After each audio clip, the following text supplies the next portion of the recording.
வாழ்த்துக்கள். தேதி முடிவாயிருச்சா? ம். அடுத்த மாதம் 23ஆம் தேதி திருமணம். திருமணம் முடிஞ்சா நீ வேலைக்கு வருவதானே? அவர் எந்த தடையும் சொல்லலை. தேனிலவு எங்க? கண்ணம் செவந்து விட்டாள் கஸ்தூரி. தெரியல. ஏன், நீயும் உன்னவரும் தினமும் தனியாக சந்திச்சுக்கலையா? இல்லை, அவர் அதையெல்லாம் விரும்பலை. பெண் பார்க்க வந்தப்போ கூட தனியாக என்னை அழைச்சி பேசலை. திருமணம் முடிஞ்சுதான் எல்லாமேன்னு சொல்லிட்டாரு. உனக்கு வருத்தம் இல்லையா? இல்லை, இப்பெல்லாம் பெரும்பாலும் காதல் கல்யாணம்தான். தப்பி தவறி பெரியவங்களாம் பார்த்து ஏற்பாடு பண்ணால் கூட ஒன்றோ ரெண்டோ தான். அதுவும் நிச்சயதார்த்தம் முடிஞ்சா எல்லாம் விருப்பம் போல் சேர்ந்து ஊரெல்லாம் சுற்றுறாங்க. சமயத்தில் மேற்படி சங்கதிகள் கூட முடிஞ்சிருது. ஆனால் உன் விஷயத்தில் எல்லாமே ஆச்சரியமாக இருக்கே. உனக்கு அவர் கூட சுத்தணும்னு தோணலையா? நான் அவரை மதிக்கிறேன். தோழிகளிடமிருந்து விடுபட்டு வீடு திரும்பினாள் கஸ்தூரி. மாமா, அப்பா அவசரமாக வரவேற்றார். கூடத்தில் மாப்பிள்ளையின் மாமா உட்கார்ந்திருந்தார். இவர்தான் மாப்பிள்ளையின் மாமா. கஸ்தூரி கை கூப்பிட்டு வணக்கம் சொன்னாள். வணக்கமா. பயல் எமகாதகன் சரியான பொண்ணைத்தான் தேர்ந்தெடுத்திருக்கிறான். திருமணமே வேண்டாம்னு பிடிவாதமாக இருந்தவன் உன்கிட்ட எப்படி விழுந்தான்? கஸ்தூரி மெல்ல இதமாக சிரித்தாள். என் அக்கா பிள்ளைன்னு சொல்லலாமா? அற்புதமான பையன் சரவணன். சிகரெட் தம்பின்னு எதுவுமே பழக்கம் கிடையாது. குடிப்பழக்கம் இல்லை, அசைவம் சாப்பிட மாட்டான். வரிசையாக ஏன் இப்படி பட்டியல் போடணும்? எந்த ஒரு கெட்ட பழக்கமும் இல்லைன்னு கூட சொல்லிடலாம் என்று மாமா வழிந்தார். உத்தமனான பிள்ளை. அவனை மாதிரி ஒருத்தனை கணவனை அமைய நீ ரொம்ப கொடுத்து வச்சிருக்கணுமா? கஸ்தூரி குங்குமமாக சிவந்தாள். வாயில் பொய் வராது. தெய்வ பக்தி நிறைய உள்ளவன். கை நிறைய சம்பாதிக்கிறான். எங்கள் அக்காவுக்கு ஒரே பிள்ளைதான். வேறு குழந்தைகள் ஒன்றும் இல்லை. 14 வயசில் அப்பாவை இழந்துட்டான். அவனை அக்கா வளர்க்க கொஞ்ச நஞ்ச பாடலாம் இல்லைம்மா. எல்லாம் கேள்விப்பட்டோம் என அப்பா இடையில் நுழைந்தார். நல்ல கணவன், அன்பான மாமியார், இதை விட உனக்கு நல்ல கொடுப்புன்னு வேறு எதுவும் இல்லை. உன்னால் அந்த குடும்பம் சந்தோஷமாக இருக்கணும் கஸ்தூரி. நிச்சயமா மாமா என சின்ன குரலில் சொன்னாள். சரிங்க சார், மேற்படி நான் வரேன். இருங்க, சாப்பிட்டு போகலாம் என்றார் அப்பா. இல்லைங்க, உங்கள் மகளை பார்த்ததுமே எனக்கு நிறைஞ்சு போச்சு. வயிறெல்லாம் 2ஆம் பட்சம்தான். வரட்டுமா? அவர் போய்விட்டார். கஸ்தூரி உடனே அம்மா எங்கப்பா? பாத்திரங்களுக்கு பேர் போட்டுட்டு இருக்கா உள்ளறையில். கஸ்தூரி உள்ளே வந்தாள். தன் அறைக்குள் நுழைந்து சேலையை கலட்டிவிட்டு நைட்டிக்கு மாறினாள். கண்ணாடிக்குள் வசீகரமாகத்தான் தெரிந்தார். இந்த அழகு மொத்தமும் இன்னும் 1 மாசத்துல சரவணுக்கு சொந்தம். பெருமையாக இருந்தது அவளுக்கு. நல்ல கணவன், எந்த கெட்ட பழக்கம் இல்லாமல் ஒரு ஆண் பிள்ளை இந்த காலத்தில் இருப்பது அவ்வளவு சுலபமல்ல. அப்படிப்பட்ட ஒருவனால் தான் நல்ல குடும்பத் தலைவராக இருக்க முடியும் என நினைத்து கொண்டே இருக்கும் பொழுது அம்மா உள்ளே வந்தாள். நீ எப்பம்மா வந்த? பசிக்குதுமா, எனக்கு கொஞ்சம் சோறு போடு. சரி வா, நானும் சாப்பிட்டு கிளம்பணும். இன்னும் கொஞ்சம் துணிமணி வாங்கணும். நிறைய வேலை இருக்குது. கல்யாணத்துக்கு 1 மாதம்தான் இருக்குது. எனக்கேனோ பரபரன்னு இருக்குது. ஆமாம், நீ எப்போ லீவு போட போகிற என கேட்டுக்கொண்டே அம்மாவும் வந்தாள். அப்பா வைத்து விட்டு போன சொத்துக்கள் கொஞ்சம். இவர் சம்பாதிப்பதெல்லாம் இந்த ஒரே மகளுக்குத்தான். அதனால் பணத்தை வாரி அரைத்து திருமணத்தை ஆடம்பரமாக நடத்த அத்தனை ஏற்பாடுகளையும் செய்து கொண்டிருந்தார் கஸ்தூரியின் அப்பா. சரவணன் வரதட்சணை வேண்டாம் என்று சொல்லிவிட்டான். இருந்தும் மோதிரம், தங்கச்சங்கிலி என எதுவுமே அவனுக்கு தரக்கூடாது என்ற கட்டளை. அவனுக்கு பட்டு வேட்டி உடைகள் என எதுவும் எடுக்கக்கூடாது. இதெல்லாம் கஸ்தூரியின் அப்பாவுக்கு வருத்தமாக தான் இருந்தது. ஒரே மாப்பிள்ளை, நிறைய செய்ய வேண்டும் என நினைத்தவரை இப்படி சொல்லி தடுத்து விட்டான். மற்றபடி திருமணம் நடத்துவது, அவர் மகளுக்கு செய்வது எல்லாம் அவரது விருப்பம்தான் என விட்டான். அம்மா அப்பா இருவரும் புறப்பட்டு போய்விட்டார்கள். கஸ்தூரி மட்டும் வீட்டில் இருந்தாள். அன்று அலுவலகம் போகவில்லை என்பதால் காலையில் நன்றாக உறங்கினாள். மேலும் தோழிகளுடன் சிற்று நேரம் அரட்டை அடித்துவிட்டு பொழுதுபோக்கலாம் என கண்டவளுக்கு சரவணன் ஆஃபீஸில் இருந்து வந்திருப்பார். அவருடன் தொலைபேசியில் தொடர்பு கொள்ளலாமா? இதெல்லாம் அவருக்கு பிடிக்குமா என நினைத்தவாறே, இதில் என்ன தவறு இருக்கு? நாளைக்கு என் கணவராகப் போகிறவர் முயற்சி செய்தால் என என்று சரவணனின் எண்களை சுழற்றினாள். எதிர்முனை எடுக்கப்பட்டது. சரவணன் இருக்கிறாரா? ஆமாம், நீங்கள் யாரு? அவரோட வீட்டிலேருந்து பேசுகிறேன். இருங்க பார்க்கிறேன் என்று விட்டு, நான் கஸ்தூரி. குரல் இழைந்தது. ஆமாம், யார் கஸ்தூரி? என்னங்க, மறந்து போச்சா? இன்னும் 1 மாதத்தில் உங்களுக்கும் எனக்கும் கல்யாணம் என்று வருத்தத்துடன் சொன்னாள். அப்படியா? சரி, நீங்களா? என்ன வேணும் என்றார். நீங்களாவா? எதுக்குங்க மரியாதை? சரி, விஷயத்துக்கு வாங்க. அவன் குரலில் காதல் எதுவும் இல்லை. என்ன இருக்கிறது என கண்டுபிடிக்க அவளால் முடியவில்லை. சும்மா உங்ககிட்ட பேசலாம்னு ஆசையாக இருந்தது, அதனால தான் கூப்பிட்டேன். மன்னிக்கணும், எனக்கு நிறைய வேலை இருக்கு. மேலும் இதெல்லாம் எனக்கு சுத்தமாக பிடிக்காது. இனிமே இது மாதிரி எல்லாம் பேச நீங்கள் முயற்சி செய்ய வேண்டாம் என்று மூஞ்சில் அடித்தாற்போல் சொல்லி போனை வைத்து விட்டான். ச்ச, என்ன மனிதன் இவன்! எத்தனை ஆசையாக பேச வந்தேன், இப்படியே அவமானப்படுத்துவான் ஒருவன். ஏன், இதில் என்ன தவறு இருக்கு? நிச்சயிக்கப்பட்ட பெண்ணுடன் தொலைபேசியில் தொடர்பு கொண்டால் அவனுடைய கற்பா போய்விடும். நல்லவன்தான், ஆனாலும் இப்படியா? ச்ச, இவன் தாலியை நம்ம கழுத்தில் ஏறினா நம்ம வாழ்க்கை எந்திரகதியாகி விடுமோ? சே, என்ன கஸ்தூரி நீ! இந்த யுகத்தில் இப்படி ஒரு ஆண் பிள்ளை கிடைத்ததை நினைத்து நீ சந்தோஷம்தான் படணும். விடு, இன்னும் 1 மாதம் தானே. கட்டிலில் வந்து உட்கார்ந்தால் இப்படி நினைத்து கொண்டு. அப்பொழுது சரவணன் கண்ணுக்குள் வந்தான். நல்ல உயரம், மினுமினுப்பான நிறம், வட்ட முகம், அளவான அங்கங்கள். சினிமாக்காரர்கள் கண்ணில் பட்டால் அப்படியே கொத்தி கொண்டு போய்விடுவார்கள். நான் கொடுத்து வைத்தவள் தானே. படுத்து கொண்டாள். அவனைய பற்றிய நினைவுகளில் தொலைந்து போனாள். அன்று கஸ்தூரி அலுவலகத்துக்கு புறப்பட்டு கொண்டிருந்தாள். காலை உணவை முடித்து கொண்டு சேலை மாற்றிக்கொண்டிருந்தாள். அம்மா, நான் புறப்பட்டாச்சு. அப்பொழுது ஒரு பெண் இறங்கினாள். பணத்தை கொடுத்துவிட்டு படியேறி வந்தாள். கஸ்தூரி வீடு இதுதான். நான் தான் கஸ்தூரி. நீங்கள் யாரு? அந்த பெண் கஸ்தூரியை ஏற இறங்க பார்த்தாள். நம்ம உள்ளே போய் பேசலாமா? கஸ்தூரி குழப்பத்துடன் அவளை பார்த்துவிட்டு அவள் என்ன சொல்வாள் என்ற அவளுடன் முன்னோக்கி போனாள். உட்காருங்க. உங்கள் பேர்? அர்ச்சனா.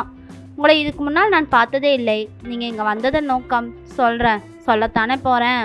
அடுத்த மாதம் உங்களுக்கு திருமணம் தானே? ஆமாம். மாப்பிள்ளை அந்த சரவணன். நான் நேரடியாக விஷயத்துக்கு வரேன். ஊருக்கு முன்னால் உத்தமனாக வேஷம் போடுற அந்த சரவணனுக்கு இன்னொரு பக்கமும் உண்டு. அதை சொல்லத்தான் நான் இங்கே வந்தேன். நீங்கள் என்ன வளர்றீங்க என்றால், நீ நம்ப மாட்டேன்னு எனக்கு தெரியும். அவனை பற்றி சொன்னால் அந்த ஆண்டவன் கூட நம்ப மாட்டார். ஆனாலும் நான் சொல்லித்தானே ஆகணும். அவனால் பாதிக்கப்பட்டவள் என் தங்கை. அவள்கிட்ட நெருங்கி பழகினான் சரவணன். ஏறத்தாழ 1 வருட கால பழக்கம். அந்த பழக்கத்தில் அவர்கள் எல்லை மீறாத இடமே இல்லை. அதன் விளைவு என் தங்கை கர்ப்பமானாள். பொய் பொய் என கஸ்தூரி கூச்சலிட்டாள். இருமா, என்னை பேச விடு. உன் வாழ்க்கையில் குறுக்கிட என் தங்கை வரமாட்டா. அவனை உத்தமன்னு நினச்சிதான் அவளும் தன்னை கொடுத்தாள். ஆனால் அவள் கர்ப்பம்னு தெரிஞ்சதும் அதாவது சரவணனோட உண்மை நிறம் மாறிப்போச்சு. அவன் யாருன்னு எங்களுக்கும் தெரிய வந்தது. நானே அவனை சந்தித்து காலை பிடிக்காத குறையாக கெஞ்சினேன். ஆனால் அவன் என் தங்கையை ஏற்றுக்கவே இல்லை. ஆமாம், இதுக்கெல்லாம் ஆதாரம் இருக்கா? நீ கேட்பேன்னு தெரியும். ஆனால் என்கிட்ட எந்த ஆதாரமும் இல்லை. ஏன்னா அவன் ஒரு புத்திசாலி. ஒரு கடிதம் கூட எழுதலை. 2 பேரும் சேர்ந்து ஒரு புகைப்படமும் எடுத்துக்கல. ஒரு நாள் கூட அவனுடைய அலுவலகத்துக்கு இவளை வரவிட்டதில்லை. அவர்களின் சந்திப்பு கூட யாருக்கும் தெரியாமல் பார்த்துக்கிட்டான். அந்த அளவுக்கு அவன் புத்திசாலி. இத்தனை தந்திரம் இருக்குன்னு அப்போ என் தங்கச்சி உணரவே இல்லை. கஸ்தூரி வந்தவளை ஏற இறங்க பார்த்தாள். ஒரு ஆதாரமும் இல்லையா? இல்லைம்மா, அவர் பேரை கெடுக்க வந்தவள் நீனு இப்போத்தான் எனக்கு தெரியுது.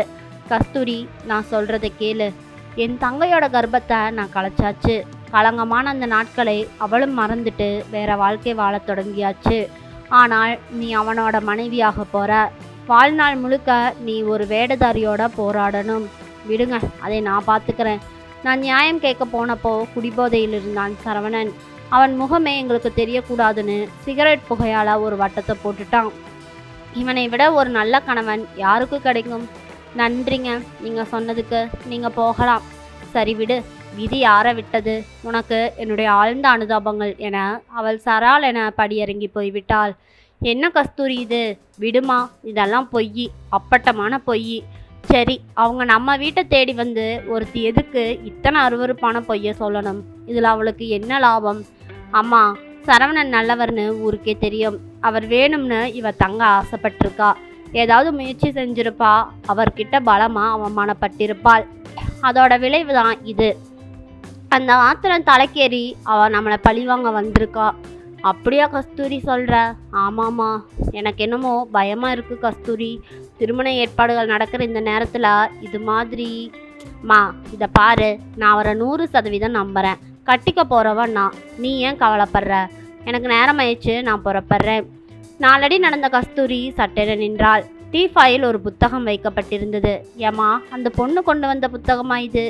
அப்படித்தானே நினைக்கிறேன் கஸ்தூரி, எனக்கு ஏதோ சரியா தெரியல. எடுத்து பார்த்தால் ஏதோ ஒரு நாவல் வாசகசாலையில் முத்திரையிடப்பட்டிருந்தது. கஸ்தூரி அதை எடுத்து தன் கைப்பையில் பத்திரப்படுத்தி கொண்டாள். அரை மணி நேரம் தாமதமாக அலுவலகம் வந்து சேர்ந்தாள். முதல் 1 மணி நேரம் வேலை இருந்தது, முழுங்கி போய்விட்டாள். பிறகு வேலை இல்லை. ஒருத்தி வீடு தேடி இத்தனை மோசமா அவளை விமர்சிக்க வேண்டுமா? பொறாமையா இருக்குமோ? இல்லை ஒருவேளை ஏதாவது அதுக்குள்ள விஷயம் இருக்குமோ? அம்மாவிடம் அத்தனை உறுதியாக பேசிவிட்டு வந்தவளுக்கு மனதினுள் ஒரு சஞ்சலம். இதை யாரிடம் சொல்வது என நினைத்து கொண்டிருக்கிறேன். கஸ்தூரியின் தோழி வந்தாள். இல்லை, அவசரமா இல்லை. என்ன கஸ்தூரி, ஏதோ இல்லைன்னு சொல்ற? சுமதியிடம் எல்லாத்தையும் சொன்னாள். திருமணம் முடிஞ்சு எத்தனை நாள் நீ லீவு போட போற? இப்போ ஒரு 15 நாள் சொல்லியிருக்கேன். பியூன் வந்து சுற்றறிக்கை கொண்டு வந்தான். அதிகாரிகளின் அவசர கூட்டம் ஒன்று இருப்பதால் மதியம் விடுமுறை என்ற அறிவிப்பு. வீட்டுக்கு இப்பவே போனா போர் அடிக்காதா? ஆமா கஸ்தூரி, காலையில் வந்தவ யாரு? அவளோட புத்தகம் தான் அது. அது ஏதோ ஒரு நூலகம் போல. அங்கே போய் விசாரிச்சா அட்ரஸ் நம்மளுக்கு கிடைக்கும். விலாசம் கண்டுபிடிச்சிடலாம். எப்படி கேட்பது என யோசிச்சு கொண்டே அவளது கைனட்டிக் ஹோட்டா 20 நிமிடங்களில் அந்த நூலக வாசலை அடைந்தது. உள்ளே நுழைந்தால் அது ஒரு பெரிய நூலகம். மிகவும் அமைதியாக இருந்தது. அறைக்குள் நுழைந்ததும் அதிகாரி நிமிர்ந்து பார்த்தார். இந்த புத்தகத்தை எடுத்துட்டு போனவங்க தவற விட்டுட்டாங்க. வாங்கி பார்த்தார். அவங்க விலாசம் தந்தா நான் இதை அவர்கிட்ட ஒப்படைச்சிடலாம்னு பார்க்குறேன் என்று கூறவும் அதிகாரியோ முடியாது என்று சொன்னார். அதிகாரியிடம் பேச்சுவார்த்தை நடத்தினாள். இல்லைங்க, புக்கு கூட ஒரு பேக்கையும் அவங்க கொண்டு வந்து விட்டுட்டாங்க. அந்த பேக்கையும் அவங்க கிட்ட கொடுத்துடலாம். இல்லைம்மா, இது ஒரு பெரிய நூலகம். அதிகாரிகள் ஒத்துக்க மாட்டாங்க. சட்டப்படி ஒருத்தர் விலாசத்தை அனுமதியின்றி இன்னொருத்தருக்கு நாங்கள் தரக்கூடாது. இது எங்களோட உத்தரவு. ஓ, நீங்கள் என்னை நம்பலையா? நான் கண்ணியமான பெண்தான். ஒரு மிக உயர்ந்த அலுவலகத்தில் வேலை பார்க்கிறேன். என்னுடைய அடையாள அட்டை இதுதான் என்று அவளுடைய அடையாள அட்டத்தை காமித்தார். அவர் முகத்தில் நம்பிக்கை பிறந்தது. உதவியாளனை அழைத்து ஒரு காகிதத்தில் ஏதோ எழுதித்தர அவன் உள்ளே போய் விலாசத்தை எடுத்துட்டு வந்தாள். உட்காருமா என்று கஸ்தூரி உட்கார்ந்தாள். 10 நிமிடங்களில் விலாசம் வந்தது. அர்ச்சனா, எண் 4, நடேசன் தெரு, ராஜா அண்ணாமலைபுரம், சென்னை. நன்றி சார் என்று நன்றி சொல்லிவிட்டு வெளியே வந்தாள். வண்டியை எடுத்தவர் அர்ச்சனா என்று தானே சொன்னாள். அவள் முகவரியும் இதுதான். வண்டியை இயக்கி போக்குவரத்தில் கலந்தாள். கஸ்தூரி, சரவணன் மேல் உனக்கு உண்டான சந்தேகம் காரணமாக துப்பறிய போகிறாயா என்றாள் சுமதி. அல்ல, சந்தேகம் அல்ல. நல்லவரின் பெயர் கெடக்கூடாது. அந்த பெண் யாரென தெரிய வேண்டும். தெரிஞ்சு நீ என்ன செய்ய போகிறாய் என்றாள் சுமதி. அவள் இருப்பிடம் போனால் அவளது உண்மையான முகம் நிச்சயமா வெளிப்படும் இல்லையா? என்ன அவள் நோக்கம் என்பது புரிந்துவிடும். சரி, புரிஞ்சு நீ என்ன பண்ண போற? என் சரவணன் நல்லவர் என்பதை அந்த நாய் மகளிடம் நானே சொல்ல வேண்டும். ஆழ்வார்பேட்டை வழியாக 1-2 சிக்னல்களை கடந்து முகவரிக்கு வந்து விட்டாள்.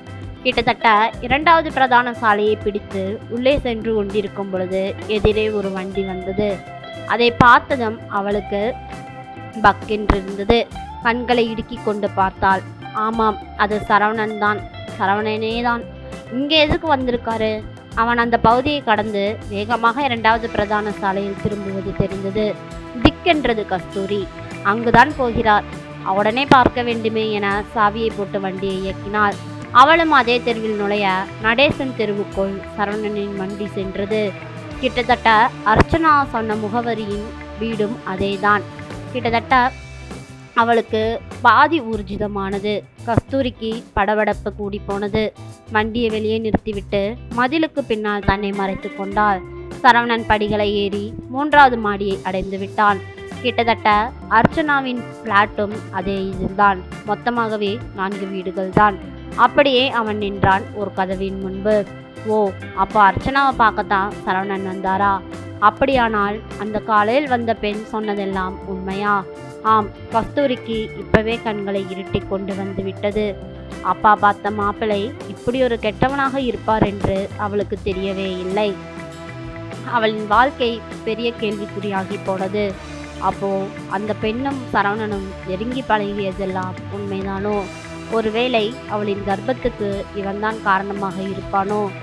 இதனால் தான் தன்னை ஒதுக்குகிறானோ என்ற பயமும் கஸ்தூரிக்கு வந்துவிட்டது. அப்பாவிற்காக திருமணம் செய்தால் தன்னுடைய எதிர்கால வாழ்க்கை என்னவாகும்? அல்லது இவனுடைய உண்மை முகத்தை கண்டுபிடித்து திருமணத்தை நிறுத்துவாளா என்பதெல்லாம் கஸ்தூரியின் கையில் தான் உள்ளது. அடுத்து வரும் பாகங்களில் கஸ்தூரியின் திருமணம் நடந்ததா என்பதை பார்ப்போம். நண்பர்களே, திருமண வாழ்க்கைக்குள் அடியெடுத்து வைக்கும் முன் ஒருவரை பற்றி நன்றாக தெரிந்து கொண்டு காலடி எடுத்து வைக்க வேண்டும். ஏனென்றால் அது ஒரு நாளில் முடியும் பந்தம் அல்ல, வாழ்க்கை முழுவதும் தொடரப்போகும் உறவு. நன்றி. இந்த கதை பிடிச்சிருந்ததுன்னா மறக்காமல் நம்ம சேனலை சப்ஸ்கிரைப் பண்ணுங்கள், சப்போர்ட் பண்ணுங்கள். மீண்டும் நாளை அடுத்த கதையில் சந்திக்கலாம். நன்றி.